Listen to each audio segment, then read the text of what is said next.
Hey, to whoever may need this nugget of encouragement, things will be alright, so quit your worrying. I get it, the odds seem stacked back against the wall, but even consider it such, know you'll stand tall. Sat and watch from the sidelines one too many times. Wicked games we play make me wanna lose my mind. Found solitude knowing it'll be over soon. Hello, everyone. Welcome to SheEO Talk. This is the woman's journey, right? This is where we do interviews to discuss a woman's career path or their entrepreneur experience, right? I am your host, Yasha King. On this segment of the Just Yasha platform, that is where we have all of the amazing podcasts that I bring to you on either a Tuesday, a Wednesday, or a Saturday within a month. We will be discussing, again, the entrepreneur world, a stay-at-home mom's experience going from a career to being at home, or just a woman with an amazing story. Every Wednesday at 12 p.m. right here on all of your favorite podcast platforms, or check me out on YouTube with a full video. You can also find our past episodes on our website at audacityofwomen.com. If you enjoy these amazing women's stories, make sure you hit the subscribe button, like this video, comment your inspiration, but most importantly, turn on your notifications so you don't miss any of the future interviews. Now, let's jump into this amazing SheEO talk for the week.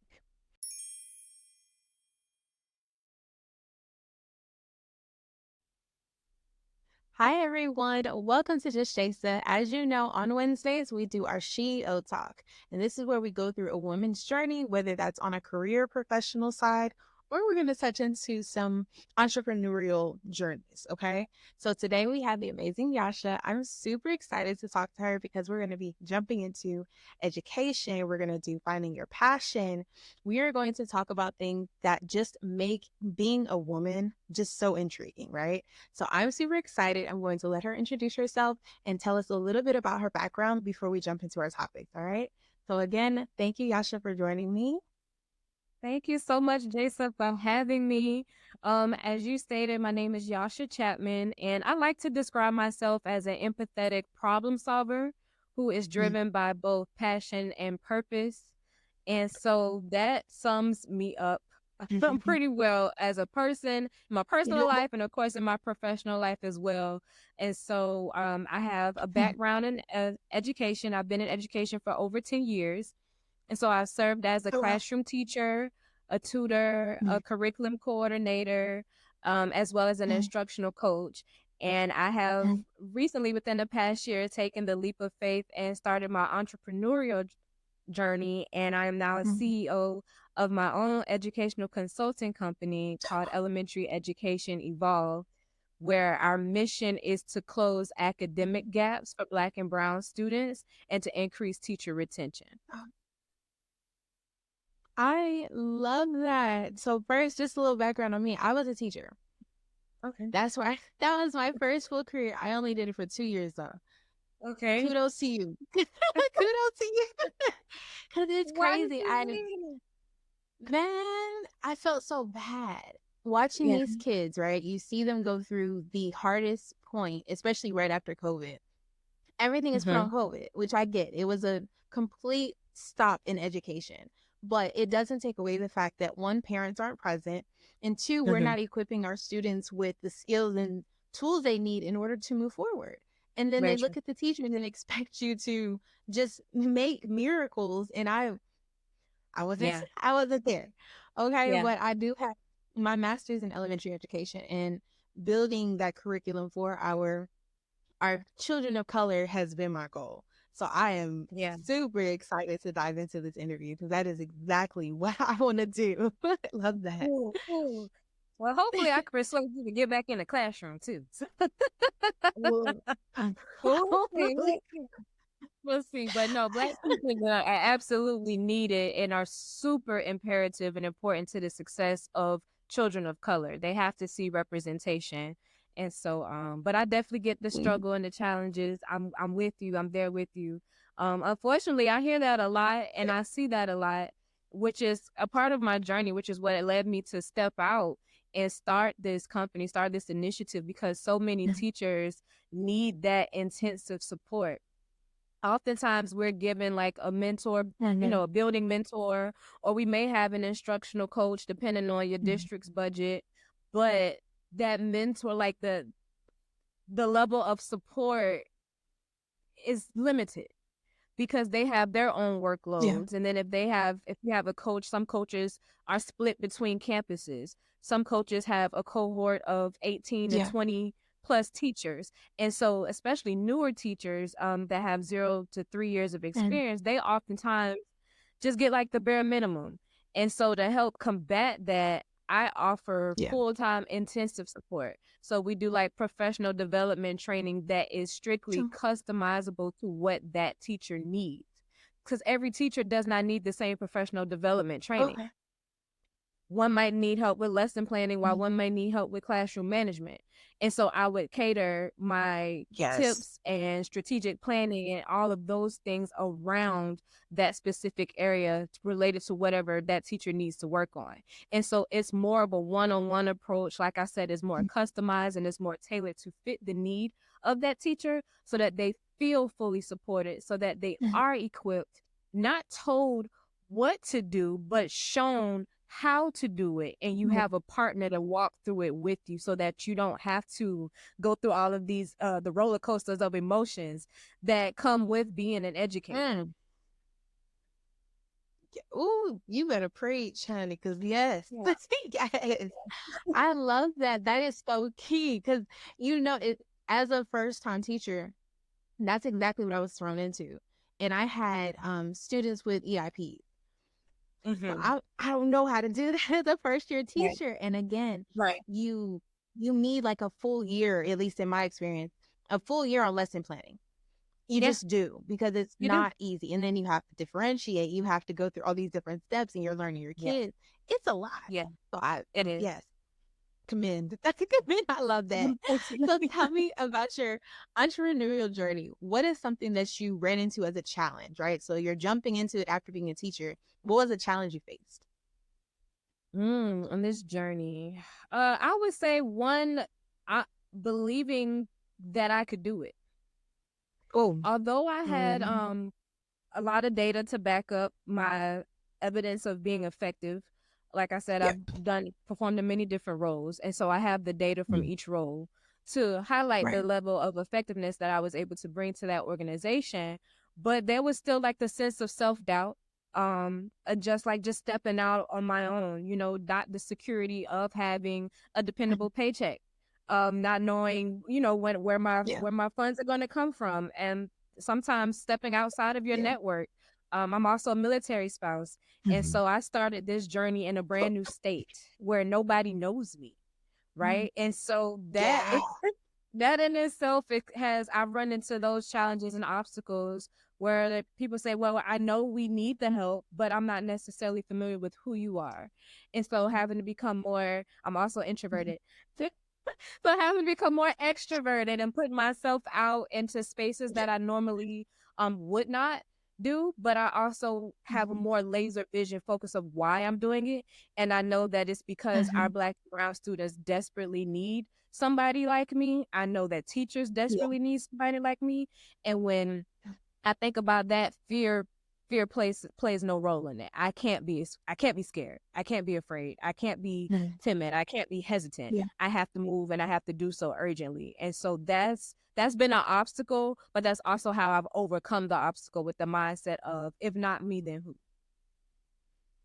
And if Oh, not now, yeah. then when? Mhm. Yeah. Yes, definitely, definitely. And that is inspiring, right? We have a Yeah. lot of women, like you said, that are hesitant to jump out, Mhm. especially when it comes to something that you already know you're amazing at. You know you can do it. People tell you Mhm. all day long, but that means nothing if you're not confident in yourself and willing to take that leap. So Exactly. let me ask you, do you have kids? Is that too personal to ask? Do you have kids? Oh no, I do. I have 2 children. Okay. How do you kind of teach them that, right? So I think it's important to teach our kids about the entrepreneur side. As an entrepreneur, I feel like that's my number one. So how do you Yes. teach them about the things you do? Oh wow, I am fully transparent, maybe a little too transparent Mm, with them, honestly. yeah. In the sense of I don't hide my emotions from them. Mm, Mhm. And I let them see my lows. I let them see my tears and my Yeah. frustration. Because that's a part of the Mhm. journey, and that's also showing them the human side, that it's okay to Mhm. have these doubts. It's okay to cry. But I do that because I also know I'm demonstrating the ability to pick myself back up in front of them. Mm. So they're Mhm. getting to see, yes, mommy may be sad and mommy may be frustrated, but she's still going. She's still showing up the Mhm. meetings. She's still Yeah. marketing. She's still pursuing her dreams and her vision. And so more than anything, that's what I want them to get from it. Mhm. And that's what I tell them. Pay attention to how, like, literally, that's what I tell them. In my moments of where I'm the lowest, pay attention to how I rise Yeah. above it, because I'm about to rise above Mm. it. And the fact that Oh. I'm bringing them on this journey and I'm bringing their eyes to it, I have to rise above Mhm. it. So Ah, that's girl. Yes, I love that. And that is so, again, inspirational. I think I'm a boy mom. My first year is my first child. He's about to be one. And I think about um, that too. And I had, before my kid, it was interesting how involved I was in my own stuff. mhm, I would just kind of get lost in it. And now uh-huh. I get to a point where I want to make sure I'm balancing being present, but also Mhm. making sure he can see I'm trying. I want to make Oh, sure yeah. you have an example. I want you to see the legacy I'm able to build for him. Oh, But yeah. it is interesting when I meet other moms that are trying to do the same thing and learning the different ways they do it, I guess. So being Yeah. vulnerable, I didn't even think of that. You don't think about letting them see this. If Mm-hmm. this is your path, this is hard. Yeah. This is how No. you get through stuff. Yeah. Yeah, and Because I that's love what that. life is. It's a roller coaster of obstacles. But what a lot of children and even adults don't have is that resilience. What does that look like? And so more Yes. than anything, I want to model for my children what that looks like. I also model Mhm. for them that regardless of my vision and my mission with my business, that they are still my number one priority. And so very recently, I was given Mhm. the opportunity to speak at a women's conference. It just Mhm. so happened that it falls on the same day that my daughter has her first dance recital in this new area. And so Mhm. unfortunately, fortunately, however you want to look at it, I had to decline the Yeah. offer because I'm first her mother Mhm. and I want to be Yeah. present for her. Um, Mhm. it does no good to be out closing gaps for other students and create gaps for my own at home. So I always make sure that Yeah. the gaps at home are closed and not created, so that I Mhm. feel free to go out and close gaps on behalf of other students and children that aren't mine. Right. Yeah. I definitely agree that it's very important to highlight. What would you Yeah. say are trends that you see with our kids of color within education? What are some common trends? The biggest common trend is that the literacy rate, Mhm. struggling to read and write. Our students are Yeah. predominantly on the lowest ranking, and this has been the trend for over 30 years. And so it's mind-boggling Yeah. when you think about the advancement of technology, all of the advancement in research, yet Mhm. our students are still behind. So we can't Mhm. blame it on a lack of information. The only thing Yeah. left to review is how is our mindsets? What are we thinking when we're doing Mhm. this work? And so Right. again, going into kind of going off a little bit, but just the teacher's mindsets, focusing, doing a lot of training around that, reprogramming, Mhm. introducing biases, being able to recognize Right. biases and how the media and Mhm. society plays a role in that. And so those are all of the Right. things, but that's the biggest trend that I noticed, as well as being misdiagnosed with behavioral Mhm. disorders, Mhm. when really Yeah. there's just a lack of relationships within Mhm. classrooms, higher suspension rates, again, Yeah. a lack of relationships, and just quick Mhm. to toss out the child because we have all these stereotypes and all these labels, and before Mhm. we even take the time to get to know the student, we place what we already think, preconceived Yep. notions, onto these children, and then we Mhm. we act on them, and then we instruct, and it's just a repetitive cycle. And so those are Yeah. some of the main trends that I see, again, that impact our Black and Brown students.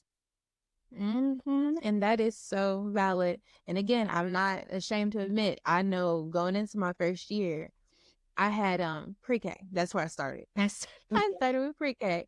And them babies, I had my sweet ones, but then I had my two that made me question my life. But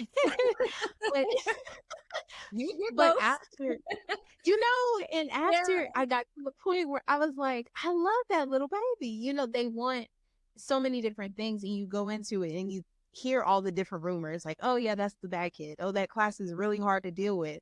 But you get in Yeah. there and you're like, no, did you ask that kid what he had for lunch today? Did you did you talk to him about last night? There are so Yes. many small things. As Mm-hmm. adults, I get Mm-hmm. hangry. If I don't eat, I'm upset.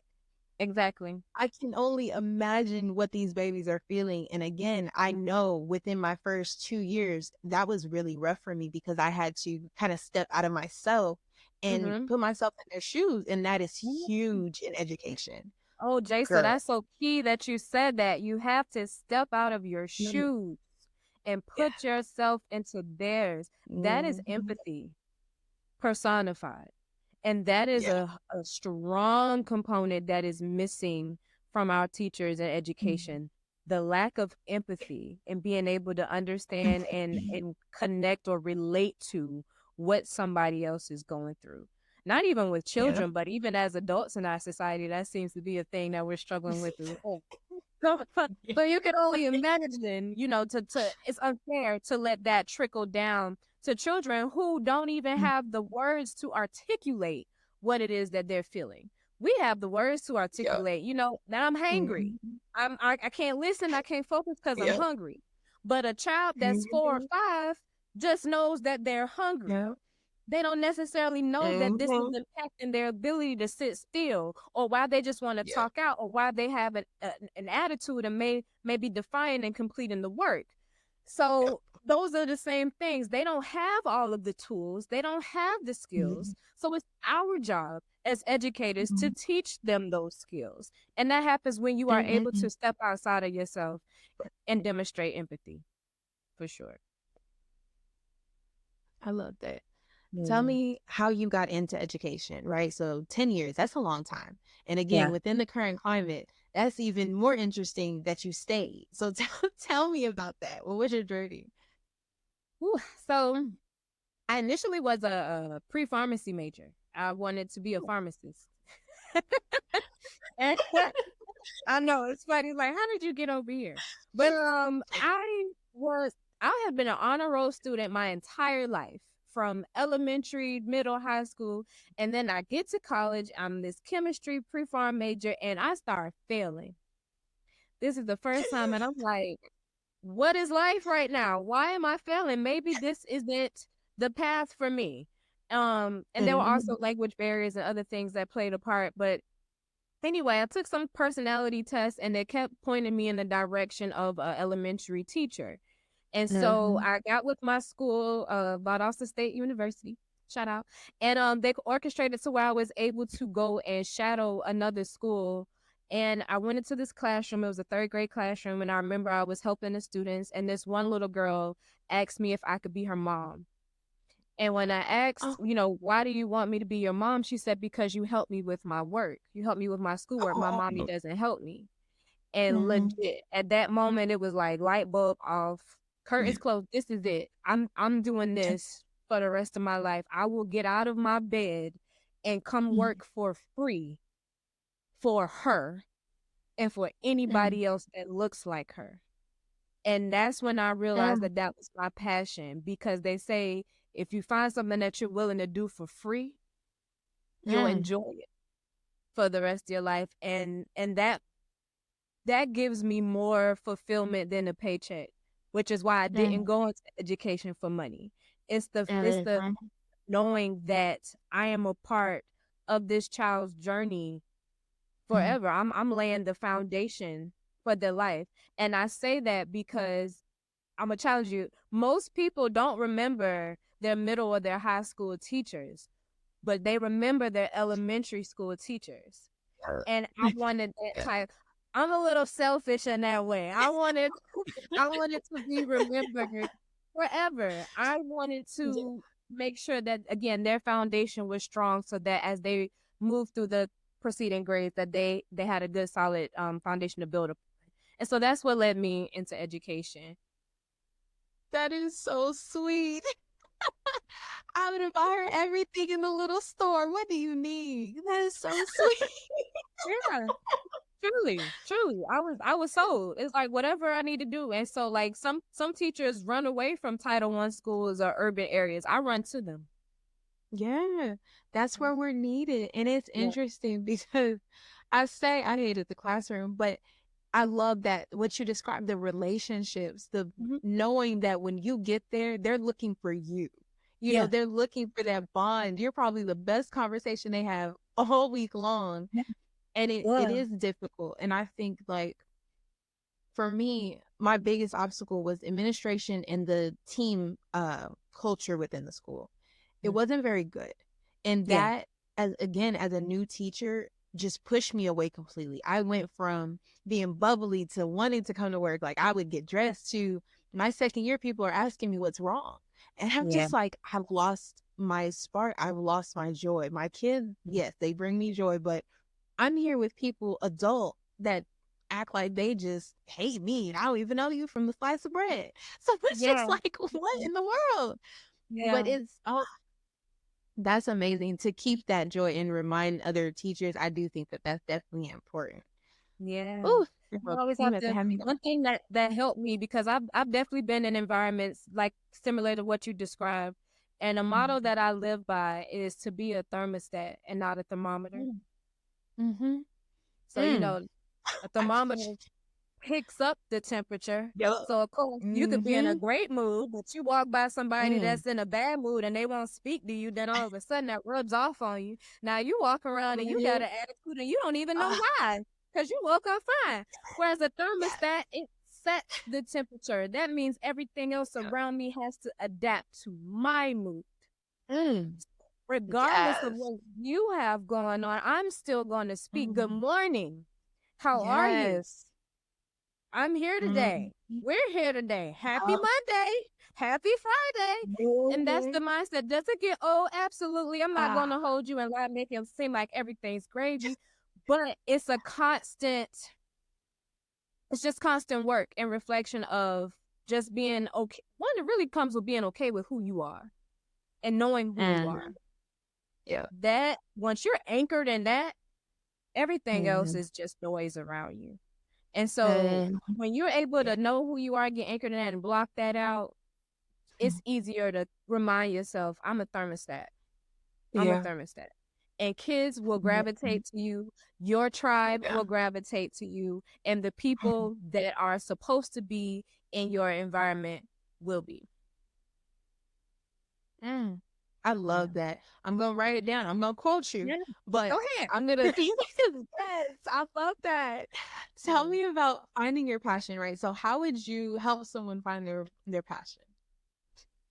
Finding your passion, I would say find something that could be a problem, something that maybe you've experienced in your life that invokes this internal desire to want to fix it or change it. Yeah. And so I believe when you find that, or when you find something that, again, you wouldn't mind doing for free, that's where your passion is. And even again, I want to go back to this trauma a little bit. I know sometimes in our community we don't sit with our trauma. We try to avoid it. But I'm a firm believer of things happening for you and not to you. Yeah. And when you realize that something has happened for you, you can take what you've learned from that experience and elevate yourself with the tools that you've gained from that, if you're reflective to do so. And so I would even encourage people to sit with their traumas and sit with something that they wouldn't want to happen to anybody else, and let that be your driving, because that will drive you. Pain fuels passion. And so, I yeah. like that. Yeah. Oh, and it's funny because that used to be my motto. Let my pain drive me. And after a while, I tried to find a way to get out of it, and like, it doesn't make sense because I was trying to, I guess, recompact my trauma and not wanting to feel it, and just, you put it away, so you excuse everything else away. But that is a valid point. You have to sit in it. And again, being a new mom, I'm a stay-at-home mom now. So all I have is time with my child, and Yeah, power. I'm Yeah, constantly hit with triggers. I'm like, okay, this is yeah. different. Unpack But it. you Unpack have it. to. Yeah. Yes. Why is this triggering me? What is this bringing out? What is this connected to? Okay. And then once And you had a handle on that, you now know what that is. So the next time it comes up, okay, I know what this is. I know why that triggered me. I'm okay with that, or I've forgiven that, or I'm over that. But it has to come to a point where you're able to first identify, recognize it, and sit with whatever the result. Sometimes we are our own problem. A lot of people are not comfortable with admitting that to themselves. But if you really want to grow, if you really want to become the highest version of who you are, you have to be willing to admit and say to yourself, sometimes I'm the problem. yeah, You know what? it's I me. didn't have to say that to her like that. I could have said it a different way. Yeah. Or you know what? I didn't have to be petty. I could have been the bigger person. And I don't like being petty. All the things. And so you just have to be honest with Yep. yourself. Society and social media, you see memes all day. Oh, I'm matching energy, blah blah. Don't allow, again, that's outside noise. Yeah. That's outside noise, and that's allowing it to infiltrate your system and throw you off your ecosystem and who you are at your core. So I know that's right. We ain't gonna be matching energy, girl. That's exhausting. Once no, you get to a it certain is. age, I'm It tired. is. You're Hey. quiet. If anything, again, I'm a thermostat. You match my energy. I'm up here. I'm positive. Feel my vibes. Yeah. I love it. I love it. I love it. I know you got stuff to do. I want to just make sure I talk to you. I enjoyed this interview. Thank you so much. This was Thank amazing. you. I like it. Please We're make gonna do sure. this again. Yes, girl, yes. We will definitely talk. Please. I want to do it every time you want to promote, or you just want to come on here and talk. I have so many segments we can talk about for sure. I Cool. love For it. sure. Yeah, and Well, I got a before you little bit more go, time if you want. If you had any more questions for me. yes, please. Okay, cool. All right. So my other platforms, right? It's on the culture. That's one. And something that I'm trying to dive into, right, is kind of unpacking the misconceptions that we have about each other, honestly. So something that I've come across is within the Black community, we believe one thing. We have a bad habit of constantly spreading that one image we have about ourselves in the rest of the world.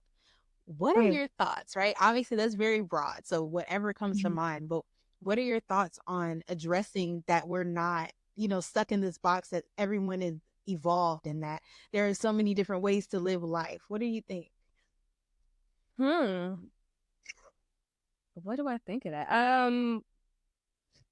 I think that the people around you are meant to be mirrors. And so to show you where you're strong, to show you where you have vulnerabilities, to show you where you need to improve. And really oftentimes the people around us are projecting their own insecurities and flaws. And so I think once you understand that people are projecting, you can understand not to take things personal. And when you understand that people are mirrors, you can also get immersed in the practice of self-reflectiveness. And in doing so, I think that could bring to attention or to the surface that everybody is on their own unique journeys. and everybody grows and matures and goes through their own cycles and seasons at their own rates and paces that's conducive for them. Yeah. And once we come to terms with that and not comparing and not being envious or jealous of what somebody else has, we can truly respect and love one another for the individual journeys that we're on, and getting back to really being supportive and collaborative, because I feel like that has been something that's lost upon our community, that collaboration, like that crabs in the bucket, the barrel mentality, like only one of us can make it to the top. Yeah. Everybody knows somebody, everybody has a gift, and everybody has something that somebody else needs. And what we go through in our lives are not just for us, it's for other people, it's to help other people. And so I hope I'm answering your question, but I think once we get out of our own ways and we look at the people around us from those lenses, I think we could be better off as a community. I like that. And I definitely agree. Me and my husband have that conversation often, and we tend to be two sides of the same coin, but essentially that's it. For me, it's simply mind your business. That's me. To a certain extent, because ultimately you're worried about how someone else is living when your home isn't together. There are things that you, again, being a mirror. I can speak on, I did a women's history panel for my other segment, and we discussed friendships. And someone I had on there is a spiritual life coach. And what she said was, I want to make sure I quote her properly, that basically the same thing, that we go into and not realizing that friendship is a reflection of you in that moment. Same thing, you're a mirror. And for me, I've always had a hard time maintaining my friendships because I was looking for them to fill my abandonment issues, to fill my void of not betraying me and not going somewhere. So when I got into this position and I'm talking to these women, I'm like, oh, wait, okay, it's me. It's me. I'm placing too much of a burden on someone who just wants to go to brunch. It's like, that's a lot. And I think that, again, we don't realize that these small little feet apply to our entire society, our entire being. So I commend you. I love that. That is exactly it. I think that did answer my question. I mean, you for recognizing that was something that because that, again, that's work. You did some kind of work to realize that. And that's something that a lot of people, again, aren't willing to do, aren't willing to say, oh my gosh, I was placing a burden on you that wasn't yours to carry. Yeah. That's maturity. So kudos to you. Thank you. Because yes, man, I was sitting, I was like, I was okay, thank you. This is for y'all. This hit me a little bit. I love that. Oh my gosh, ma'am. That's all my questions. I do want to make sure we can get in touch with you. So can you share your social media platforms or website? Absolutely. So my website is www.elemedevolved.com. That's ELEM, ELEMED, evolved, EVOLVED.com. On Instagram, Facebook, Elementary Education Evolved. I'm on LinkedIn. You can look up the same business or my name, Yasha Chapman, YouTube, and TikTok. Oh, yes. And I got you too. So on my website, if you guys go to audacityofwomen.com, under the podcast section, then you scroll down to SheEO Talk, there will be a page with all of the SheEOs for this month. Okay. Go ahead, find Yasha. She on there. All right. All of the links she just said is on there already. So you guys go check her out, because I absolutely love this interview. Again, this was amazing. I don't get too many people that are comfortable to talk to me, so I appreciate you coming on. Of course. Thank you for having me. Of course, by all means. Again, I would love to do this again. We will talk, because I have some things planned. I would love to have you on. For sure. But yes, guys, as always, make sure you subscribe, turn on your notifications, like, share, comment. And again, go visit our website, audacityofwomen.com. I will see you next Wednesday. Bye. All right, guys, that was our episode. Thank you so much for listening to this amazing interview from another SheEO. Here at SheEO Talk, the Women's Journey, we like to make sure that we are catering to our audience. So if you are interested in being a SheEO or you want to just be a guest on the Just Jasa platform, please make sure you visit our website, audacityofwomen.com, and go under the podcast section.